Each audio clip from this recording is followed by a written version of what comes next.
জন্য তাজা তাজা শিকার করব, যা খেয়ে আমার খিদা মিটবে। এই বলে ডাইনি গ্রামের দিকে এগিয়ে আসে আর শিকার খুঁজতে থাকে, কিন্তু কোনো শিকার পায় না, যার কারণে সে রেগে যায়। এই গ্রামের সবাই কোথায় গিয়ে মরলো? কাউকে যে দেখছি না। অনেক জোর খিদে পেয়েছে, এখন আমি কি খাবো? তখন ডাইনি তার আশেপাশের জায়গা দেখতে লাগলো। সেখানে ডাইনি কৌশিক নামে এক ব্যক্তির ঘরের পাশে একটা টমেটো ক্ষেত দেখতে পেল। লাল লাল টমেটো দেখে ডাইনি বলে, আরে এই লাল লাল এগুলো কি? এই বলে ডাইনি গাছ থেকে একটা টমেটো ছিঁড়ে গ্রান নিতে থাকে।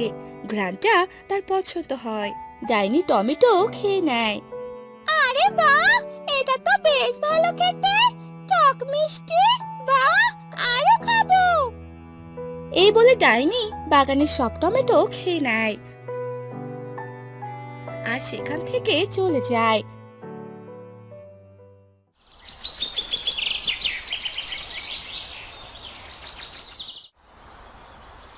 পরদিন সকালে কৌশিক যখন তার বাগানে পানি দিতে যায়, তো দেখে কোনো টমেটো নেই, পুরো বাগান ফাঁকা। তা দেখে কৌশিক চেঁচিয়ে পুরো গ্রামবাসীকে একসাথে করে ফেলে। আমার টমেটো বাগানের সব টমেটো এক রাতের মধ্যে কোথায় গেল? কে করেছে এই কাজ? সত্যি সত্যি বলো, না হয় ভালো হবে না। মুখ সামলিয়ে কথা বল কৌশিক, আমাদের কি ঠেকা পড়েছে? হ্যাঁ, আমাদের নিজেদের তোমার থেকে অনেক বড় জমি আছে, এত বড় টমেটো বাগান থাকতেও তোমার এখানে কেন কেউ আসবে? যত সব। আচ্ছা, তোমরা কিছু করনি তো, আমাকে সাহায্য তো করতে পারো তাই না? কৌশিকের এমন আচরণের কারণে কেউ ওকে সাহায্য করে না। কৌশিক মন খারাপ করে বাড়ি চলে যায় আর তার বউকে সব কথা খুলে বলে। জানি না এবার আমরা কি করব। এটাই একমাত্র আয়ের জায়গা ছিল, এখন সেটাও নেই। যাক, কাল থেকে কাজ খুঁজতে হবে। এখন ঘরে শুধু চাল আছে, সেটাই না হয় সেদ্ধ করে দাও।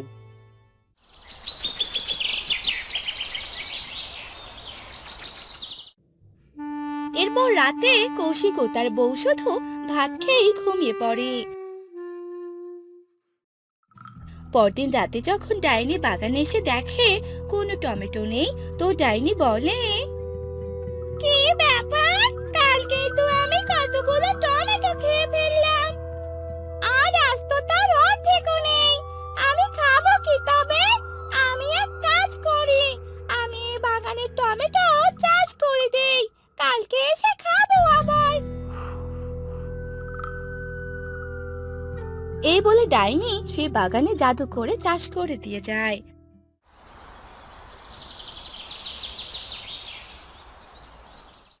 পরদিন সকালে কৌশিক বাহিরে আসতেই তারপরে টমেটো বাগানে সে দেখে সেখানে বাগান ভর্তি টমেটো। তা দেখে কৌশিক তো খুশির সীমা থাকে না। ভগবান কখনো কাউকে না খাইয়ে মারে না। বউ, কই গো তুমি? দেখে যাও, ভগবান আমাদের দিকে মুখ তুলে তাকিয়েছে। চাই এগুলো বাজারে নিয়ে যাই। এই বলে কৌশিক সব টমেটো ছিঁড়ে ঝুড়িতে করে বাজারে নিয়ে যায় আর বিক্রি করে ঘরের জন্য খাবার নিয়ে আসে।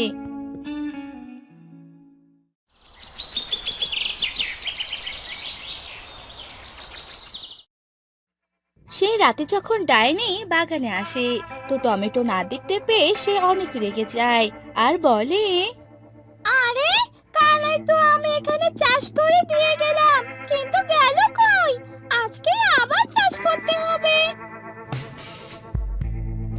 এই বলে ডাইনি আবার চাষ করে চলে যায়।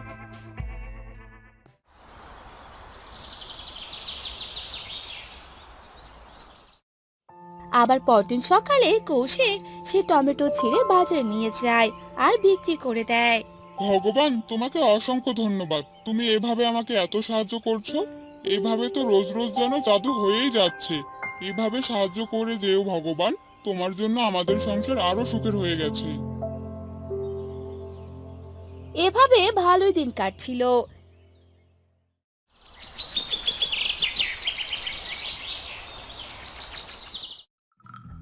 কিন্তু এক রাতে ডাইনি যখন বাগানে কাজ করছিল, তো এক গ্রামবাসী তা দেখে ফেলে।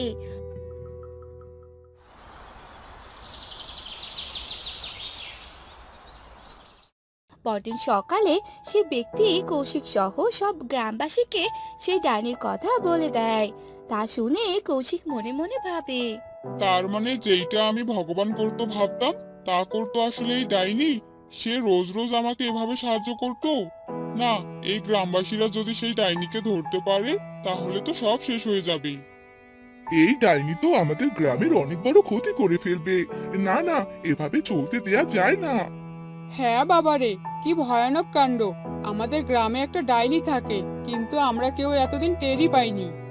আমরা আজ রাতে সবাই লুকিয়ে থাকবো, পরে যখন ডাইনি আসবে তখন আমরা ধরে নিব।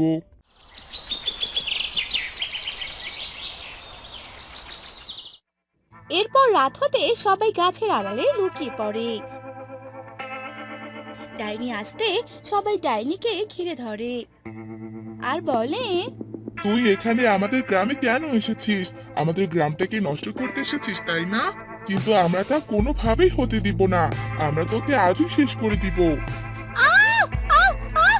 আরে, আমি তো কারো কোনো ক্ষতি করিনি। আমি গ্রামের কাউকে কোনো আঘাত করিনি। আমাকে আমাকে কেন ধরেছো? কেউ ডাইনির কোনো কথা শুনেনি আর লাঠি নিয়ে ডাইনিকে মারতে যাচ্ছিল। অমনি কৌশিক ডাইনির সামনে গিয়ে দাঁড়ায় আর বলে, তোমরা কেন ডাইনিকে আঘাত করতে চাচ্ছ? সে তো কারো কোনো ক্ষতি করেনি। কখনো গ্রামে কিছু শুনেছো তোমরা? ও বরং আমাকে সাহায্য করেছে, যখন তোমরা আমার পাশে ছিলে না। কৌশিকের কথা শুনে সব গ্রামবাসীরা শান্ত হয়ে যায় আর তাদের ভুল বুঝতে পারে।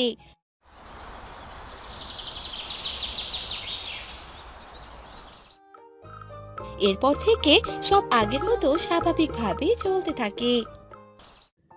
একদা এক গ্রামে বাস করত গরিব কিষান অর্জুন ও তার স্ত্রী আস্থা। তাদের একটি জেদি ছেলে ছিল অভয়। সে সবসময় জেদ করে তার সমস্ত ইচ্ছা পূরণ করত তার বাবা মায়ের কাছ থেকে। একদিন, এবার কিন্তু তুমি বলেছিলে মাস শেষে নিজের জন্য একটা নতুন শার্ট কিনবে। আরে, নিতেই তো চেয়েছিলাম, কিন্তু নিব না। কেন, কি হয়েছে? নিবে না কেন তুমি?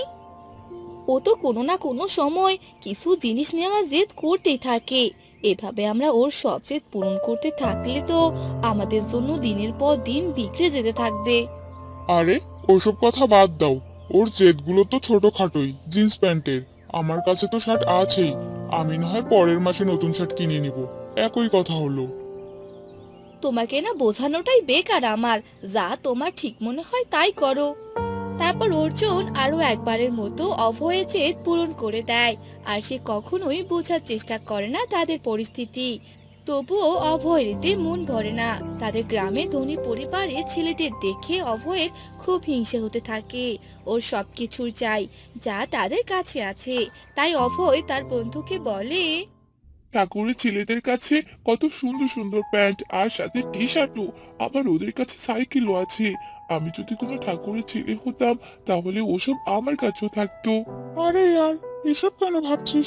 তোর বাবা তো আবার তোকে কিছু জিনিস কিনে দিয়েছে দোস্ত। তবুও তোর আরো লাগবে? হ্যাঁ, কিন্তু ভাবতো যদি আমি ধনী হতাম তাহলে আমার কাছে কত টাকা পয়সা থাকতো, আর আমি তোদেরকে রোজ রোজ বিভিন্ন প্রকারের মজাদার খাবার খাওয়াতাম, সাথে কোল্ড ড্রিঙ্কস। একবার ভাব ইয়ার। হ্যাঁ, এমনটা হলে তো ভালোই হতো। কিন্তু আমার কাছে যা আছে তা নিয়েই আমি অনেক খুশি দোস্ত, বুঝলি? তোকে এসব বলে দেখছি কোনো লাভ নেই আমার। থাক তুই, আমি গেলাম। এই বলে অভয় বাড়ি চলে আসে। তখন অভয়ের বাবা মা ঘরে বসেছিল। তা দেখে অভয় বাবার কাছে যায় আর বলে, বাবা, আমার নতুন সাইকেল, নতুন কাপড় ও কিছু টাকা চাই। এমন করে জিনিস চাইতেছিস যে মনে হয় তোর বাবার কাছে সোনার খনি রাখা আছে। আমার বাবা গরিব, এতে আমার কি দোষ? আমি গ্রামের ধনী ছেলেদের মতো করে থাকবো, ব্যাস। তোর বাবা তো তোর জন্য সবকিছু করে যাচ্ছে। তোর জিন্স প্যান্টের কারণে একটি নতুন শার্টও কিনতে পারে না। দেখ একবার তোর বাবার দিকে, সেরা শার্ট পরে আছে, একটু তো শরম করে বার। মায়ের এমন কথা শুনে অভয় তার বাবার ছেঁড়া শার্ট দেখে, কিন্তু কিছু বলে না, কারণ ওর তো সবকিছু চাই মানে চাই। তবে সে জানে ওর বাবা মা ওকে সবকিছু দিতে পারবে না, তাই মন খারাপ করে ঘর থেকে বের হয়ে যায় আর জঙ্গলে যেতে থাকে। অভয় তার পোড়া ভাগ্যকে রাগ দেখাতে থাকে। আমি যদি ধনী হতাম, হে ভগবান, আমাকে শুধু এতটুকুই করে দাও। আমাকে অনেক টাকা দিয়ে দাও ভগবান। এসব বলতে বলতে অভয় যখনই আবার পা সামনে রাখে, তো একটি গভীর গর্তের মধ্যে পড়ে যায়। আহ আর গর্তের মাধ্যমে অভয় আলাদা একটি গ্রামে পৌঁছে যায়। সেখানে গ্রামে পুরো বাঁশ দ্বারা তৈরি, বাঁশের রাস্তা, বাঁশের ঘর, বাঁশের কুয়া।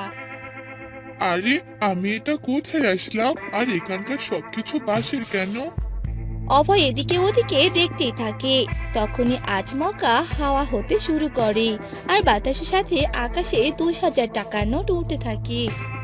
আরে আরে, এসব আমি কি দেখছি? টাকা, এত টাকা! তারপর অভয় উঠতে থাকা সমস্ত টাকা কুড়িয়ে নেয়।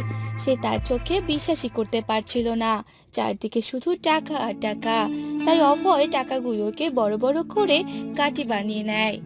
হে ভগবান, তুমি আমার কথা শুনেছো। ধন্যবাদ ভগবান, তোমাকে অনেক ধন্যবাদ।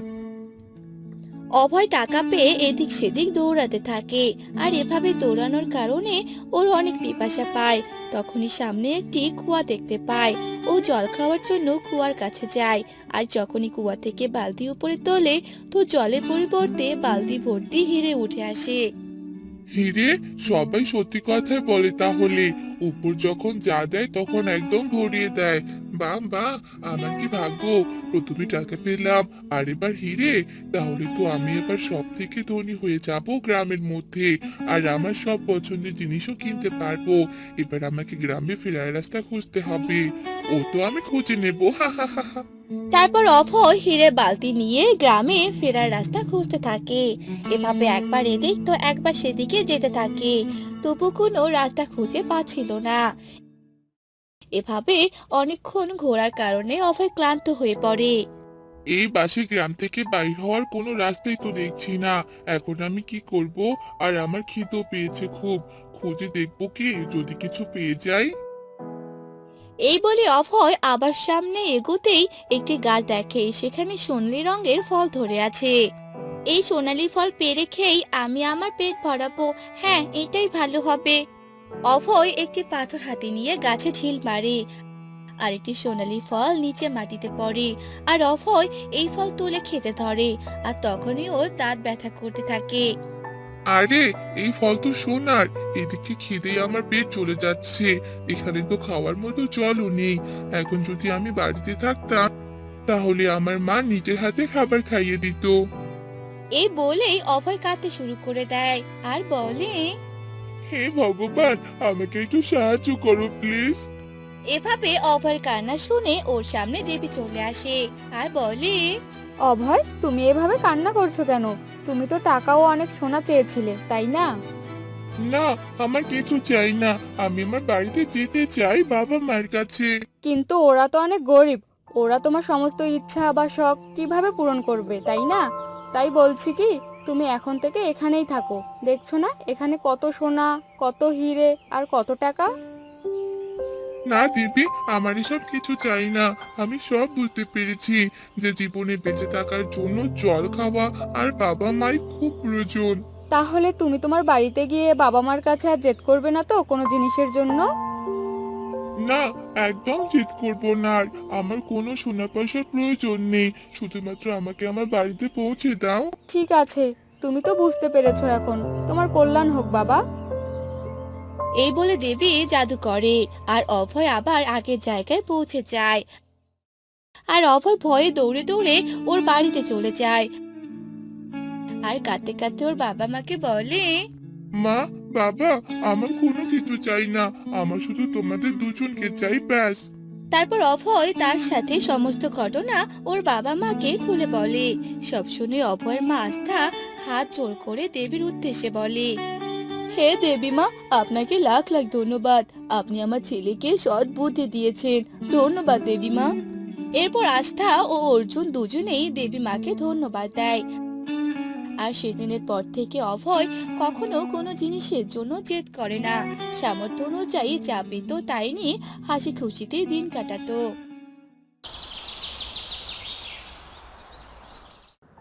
শ্যামলতলী নামে একটি গ্রামে বাস করত হারায়ণ সেন।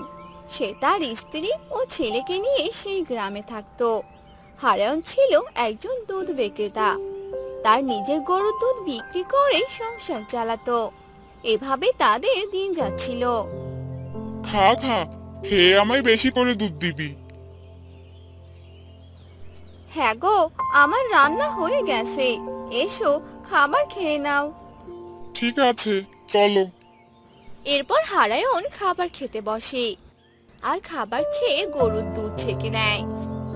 এরপর সেগুলো সাইকেলে করে নিয়ে গ্রামে গ্রামে বিক্রি করতে থাকে। দুধ নেবে? দুধ, খাঁটি দুধ, 20 টাকা কেজি। আসুন আসুন। ও দাদা, এদিকে আসুন। এই দুধগুলো ভালো হবে তো, নাকি জল মিশিয়ে নিয়ে এসেছেন? আরে দিদি, কি যে বলেন! জল মেশানো দুধ বিক্রি করলে কি আর আমার সংসার চলবে? এই যে আমার গরুর দুধ, একদম খাঁটি। ঠিক আছে, তাহলে আমায় 1 কেজি দিন। এরপর মহিলাটি হারায়ণের কাছ থেকে 1 কেজি দুধ নিল। এভাবে হারায়ণ সারাদিন দুধ বিক্রি করতে লাগলো। অন্যদিকে হারায়ণের ছেলে রামু ছিল অনেক দুষ্টু। সে সারাক্ষণ তার বন্ধুদের সাথে আড্ডা দিত। মা, ও মা, খেতে দাও তো, বড্ড খিদে পেয়েছে। সারাদিন বন্ধুদের সাথে ঘুরে এখন নবাবের ছেলে খেতে এসেছে। বলি, পড়াশোনা কি করতে হবে না নাকি? সময় হলে এই পড়াশোনা আমি করে নিব, এ নিয়ে তোমার আর চিন্তা করতে হবে না। সময় আরো কবে হবে শুনি? হবে যা হবে, এবার খেতে দাও। হাত মুখ ধুয়ে আয়, তোকে খেতে দিচ্ছি। এরপর রামু হাত মুখ ধুয়ে খাবার খেয়ে নেয়। সেই গ্রামে ছিল বিশাল বড় একটি আম গাছ। তার আশেপাশে ছিল বাঁশবাগান। দিনের বেলা সেখানে সবাই আড্ডা দিলেও রাতের বেলা সেখানে কেউ যেত না। রাতের বেলা সেখানে নাকি ভূত দেখা যেত। আর এই খবর হারায়ণের ছেলের কানে পৌঁছে গেল। কি রে, শুনেছিস? ওই বাঁশবাগানে নাকি ভূত আছে, আর সেই ভূত নাকি রাতে দেখা যায়। এটা তো আমি আগে থেকেই জানতাম, আমার বাবা আমায় বলেছিল। হ্যাঁ, আর আজ আমি জানতে পেলাম। তবে তোরা যাই বলিস, আমার এটা একদম বিশ্বাস হয় না। আরে, এটা একদম সত্যি। বাবাও নাকি একদিন সেখানে থাকা ভূতগুলোকে দেখেছিল। এই জন্য তো রাতের বেলা সেখানে আর কেউ যায় না। তাহলে চল, আমরাও একদিন ভূতগুলোকে দেখে আসি। কি সব বলছিস তুই? ভূত দেখবি মানে? তোর মাথা কি ঠিক আছে? হ্যাঁ, আমার মাথায় ঠিকই আছে। তুইও আমার সাথে ভূত দেখতে যাবি? না না বাবা, আমার অনেক ভয় লাগে। আমি এসবের মধ্যে নাই। আমি তোর সাথে যেতে পারবো না। ঠিক আছে, তোকে যেতে হবে না, আমি একাই যাব। কথা বলে রামু বাড়িতে চলে আসে। বাড়িতে এসে দেখে তার মা রান্না করছে। হ্যাঁ যা, আমি আজ রাতে এক জায়গায় যাব। কোথায় যাবি রে বাবা? বাঁশবাগানে। বাঁশবাগানে মানে? তুই জানিস না ওখানে ভূত আছে? না না, ওখানে যাওয়া যাবে না। আরে মা, আমি তো ভূত দেখতেই যাব। দেখে আসি ভূত দেখতে কেমন হয়। আজে বাজে চিন্তা না করে পড়তে বস। এরপর রামু ঘরে চলে গেল।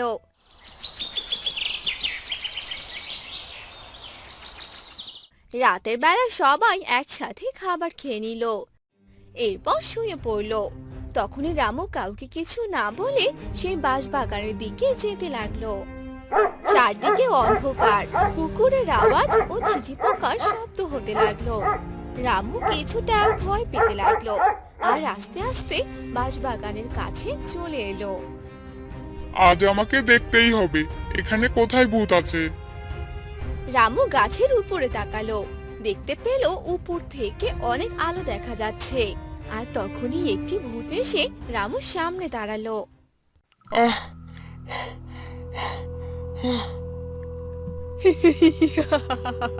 কিরে বেটা রামু, তুই এখানে কি করছিস?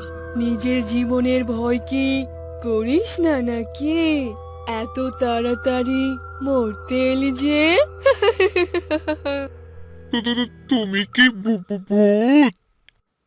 কেন রে, আমায় দেখতে কি তোর মায়ের মতো লাগছে নাকি? হ্যাঁ, এবার চল, তোকে সবার সামনে নিয়ে যাই।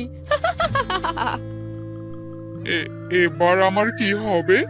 আমি তো সত্যি সত্যি ভূতের কবলে পড়ে গেলাম। এক কাজ করি, অজ্ঞান হওয়ার নাটক করি। এরপর সেই ভূতটি রামুর দিকে আসতে লাগলো।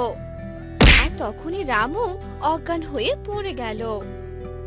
আরে যা, এ তো মনে হয় মরে গেছে। না না, মরা মানুষের মাংস খাওয়া যাবে না। এ কথা বলে ভূতটি সেখান থেকে চলে গেল। ভূতটি চলে যাওয়ার পর রামু সেখান থেকে পালিয়ে বাড়িতে এলো। পরদিন সকালবেলা। কিরে রামু, এখনো ঘুম থেকে উঠছিস না যে? কিরে ওঠ। এ কি, তোর শরীরে যে অনেক জ্বর। এত জ্বর এলো কি করে? মা, কাল আমি বাঁশবাগানের ভূত দেখেছিলাম। কি ভয়ানক দেখতে ছিল। আমাকে বাঁচাও মা, ওই ভূত যে আমাকে মেরে ফেলবে। তোকে না বললাম বাঁশবাগানে না যেতে? দেখলি তো কি হলো এবার? আমি আর কখনো ওখানে যাব না মা। ঠিক আছে, তুই শুয়ে থাক। এ কথা বলে রামুর মা বাহিরে চলে গেল। আর এভাবেই অনেক দিন চলে গেল। একদিন রামুর বাবা হারায়ন দুধ বিক্রি করে বাড়ির দিকে আসতে লাগলো।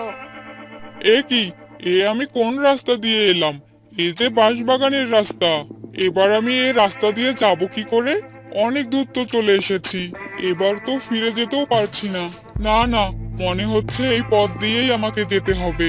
ভগবান, আজকের মতো ভূতের হাত থেকে আমায় বাঁচিয়ে নিও।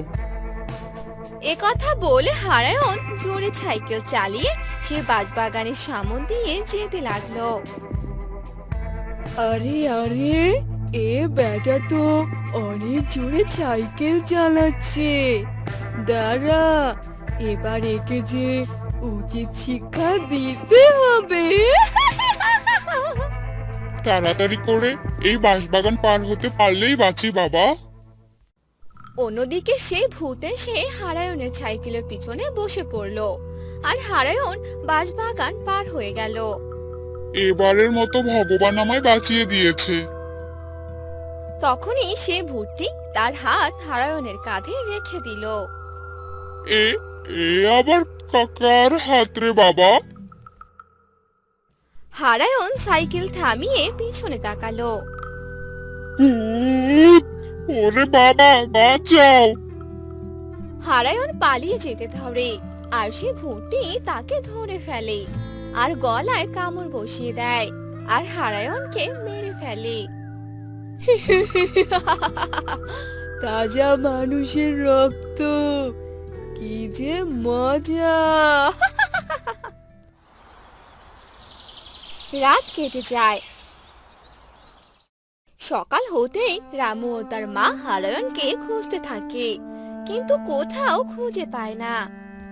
মনে হয় সেই ভূতটি আমায় খেতে না পেয়ে বাবাকে খেয়ে ফেলেছে। আমি যে অনেক বড় ভুল করে ফেলেছি। এরপর থেকে গ্রামের প্রতিটা মানুষ আরো সচেতন হয়ে ওঠে। কেউ আর রাতের বেলা সে বাঁশবাগানের কাছে যায় না। শিমুলতলি গ্রামে গৌরব নামে এক মাঝি বাস করত। সে প্রতিদিন তার কাজ শেষ করে রাতের বেলায় বাড়িতে আসতো। সেরকমই একদিন গৌরব কাজ শেষ করে নৌকা পাড়ে রেখে বাড়ির দিকে আসতে লাগলো। আরে, কি ব্যাপার কাকু? তুমি এত রাতে বাহিরে কোথায় যাচ্ছ শুনি? আরে গৌরব, কোথাও যাচ্ছি না, বরং মেয়ের বাড়ি থেকে এলাম। তাই বলে এই রাতের বেলা? চলো, আমি তোমায় বাড়িতে গিয়ে রেখে আসি। ঠিক আছে, চলো। এরপর গৌরব সেই লোকটিকে বাড়িতে গিয়ে রেখে আসে। এরপর গৌরবও বাড়িতে চলে যায়।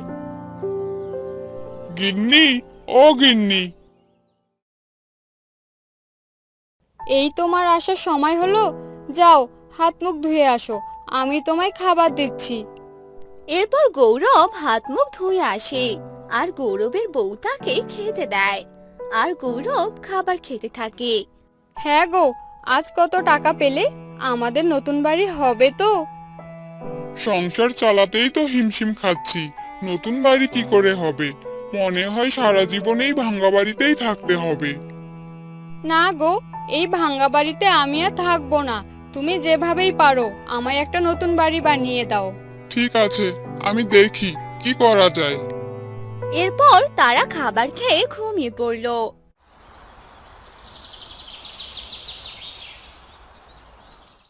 পরদিন সকালে গৌরব নদীর ঘাটে যায় আর নৌকাতে গিয়ে বসে পড়ে। তখনই সেখানে এক মহিলা আসে। আরে দিদি, আপনি কোথাও যাবেন নাকি? হ্যাঁ দাদা, আমাকে সামনের ঘাটে একটু নেমে দিয়ে আসুন। ঠিক আছে দিদি, নৌকাতে উঠে বসেন। এরপর গৌরব সেই মহিলাটিকে সামনের ঘাটে নেমে দিয়ে আসে আর মহিলাটি গৌরবকে টাকা দিয়ে দেয়। এভাবে সারাদিন গৌরব কাজ করে। সেদিন রাতের বেলা গৌরব নৌকা নিয়ে ঘাটের দিকে আসতে থাকে। আরে, আমি এটা কি দেখলাম? মনে হচ্ছিল কোনো এক জলপরীকে দেখলাম। না না, এ হয় কি করে? গ্রামের নদীতে জলপরী আসবে কি করে? এরপর গৌরব ঘাটে নৌকা রেখে বাড়িতে চলে আসে। হ্যাঁ গো, জানো আজ কি হয়েছে? আজ আমি একটা জলপরীকে দেখেছি। কিসব বলছো তুমি? এই নদীতে জলপরি আসবে কোথা থেকে? এই রাতের বেলা কি দেখেছো না দেখেছো? কেন জানি বারবার মনে হচ্ছিল ওটা জলপরী ছিল। হয়েছে, এখন ঘুমিয়ে পড়ো। ঠিক আছে। এরপর তারা ঘুমিয়ে পড়ে আর এভাবেই অনেকদিন যেতে থাকে।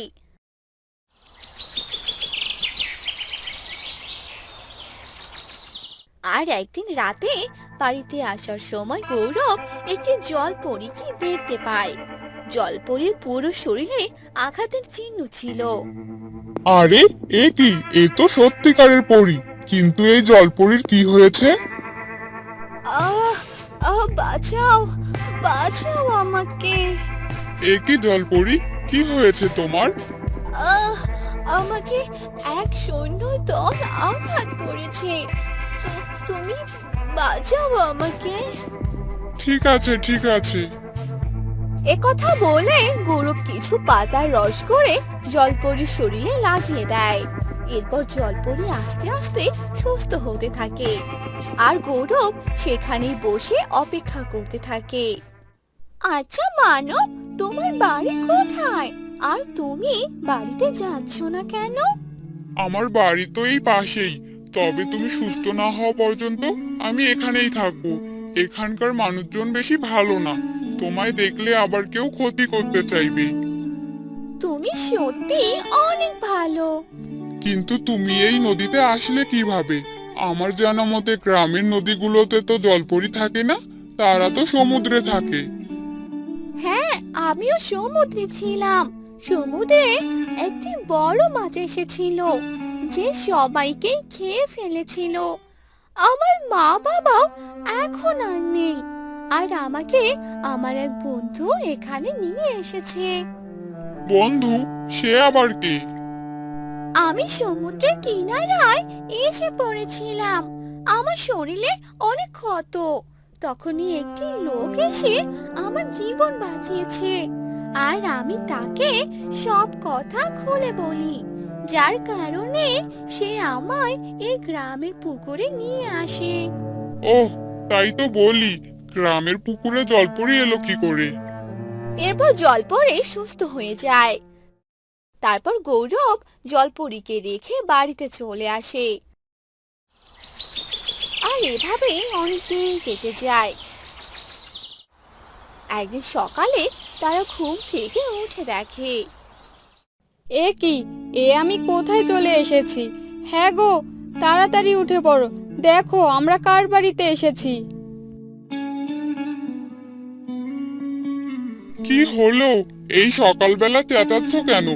আরে গিন্নি, আমরা কার বাড়িতে এসেছি গো? কাল রাতে তো নিজের বাড়িতেই শুয়েছিলাম।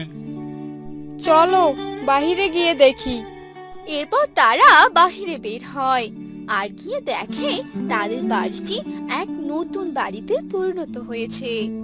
হ্যাঁ গো, এ তো দেখছি স্বপ্নের মতো হয়ে গেল। আমার মনে হয় এ কাজ ওই পরী করেছে। জলপরি? কোথায় আবার জলপরি? গ্রামের নদীতে জলপরী। সেদিন জলপরীর সাথে আমার দেখা হয়েছিল। আমি যে জলপরীর জীবন বাঁচিয়েছিলাম, আর সেজন্যই জলপরী আমাদের বাড়ি উপহার দিয়েছে। তাহলে তুমি বরং জলপরির সাথে একবার দেখা করে আসো। এ কথা শুনে গৌরব নদীর কিনারায় গেল আর জলপরীকে ডাকতে লাগলো। জলপরী, ও জলপরী, কোথায় তুমি? কি হলো, তুমি আমায় ডাকছো কেন? আচ্ছা, তুমি কি আমাদের একটা নতুন বাড়ি দিয়েছো? হ্যাঁ, আমি তো দিয়েছি। এ যে সত্যি আজব ব্যাপার, আমি যে বিশ্বাস করতেই পারছি না। এরপর জলপরি পানিতে ডুব দিল আর কয়েকটি মাছ এনে গৌরবকে দিয়ে দিল। এবার বাড়িতে গিয়ে এই মাছগুলো দিয়ে পেট ভরে খাবার খাও, আর আজ থেকে তুমি আমার বন্ধু। তুমি আমার কাছে যখনই যা চাইবে তাই পাবে। এ কথা শুনে গৌরব ভীষণ খুশি হয়ে গেল আর বাড়িতে গিয়ে তার বউকে সবটা খুলে বলে। এবার বুঝি আস্তে আস্তে আমার সব ইচ্ছাই পূরণ হবে। হ্যাঁ গো, দেখলে তো, ভালো কাজের ফল সবসময় ভালোই হয়। দাও, আমি বরং এই মাছগুলো রান্না করি। এ কথা বলে গৌরবের বউ মাছ কাটতে থাকে। তখনই সে দেখতে পায় মাছের ভিতরে অনেক হিরে। হ্যাঁ গো, কোথায় গেলে?